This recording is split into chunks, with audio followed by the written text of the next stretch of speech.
Okay, so we're standing here on the corner of Commerce and Bedford Streets here in the West Village, and we're looking across at 75 and a half.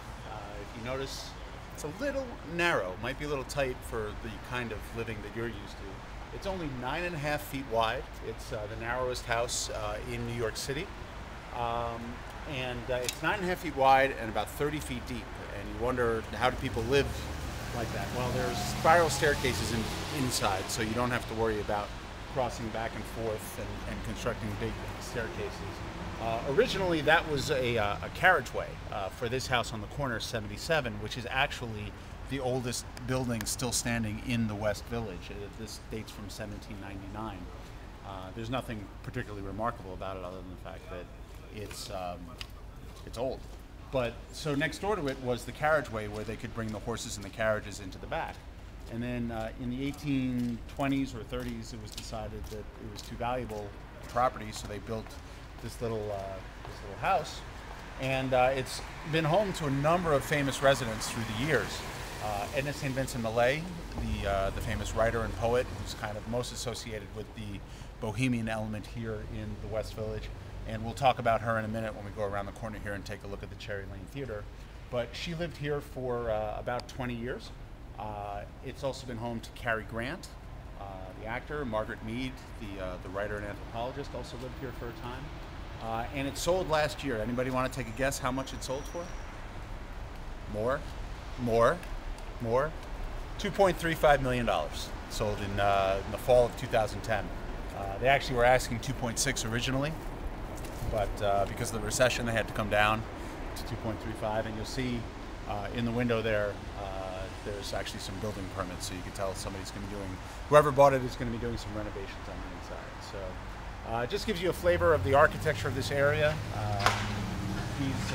These buildings here, if you look at the way some of the bricks are laid out, for example, you could kind of see how old the buildings are.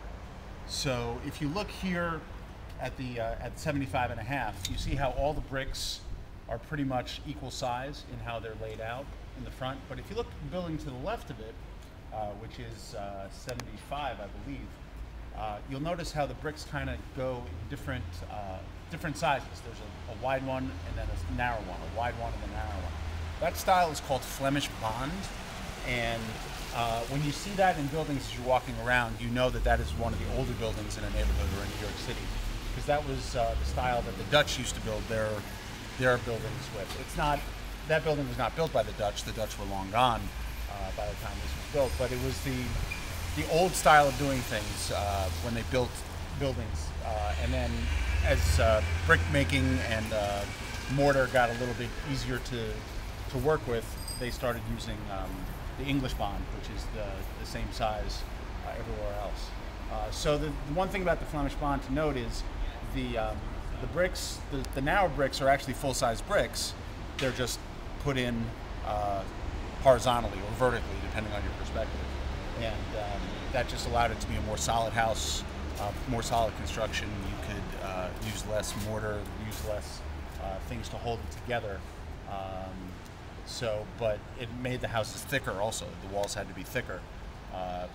To get more space, once they were able to get all of the bricks to go horizontally, obviously you could have a few more inches on the inside. So that's Flemish Bond. And any questions? Nope. We're going to head around the corner here and talk about the Cherry Lane Theater.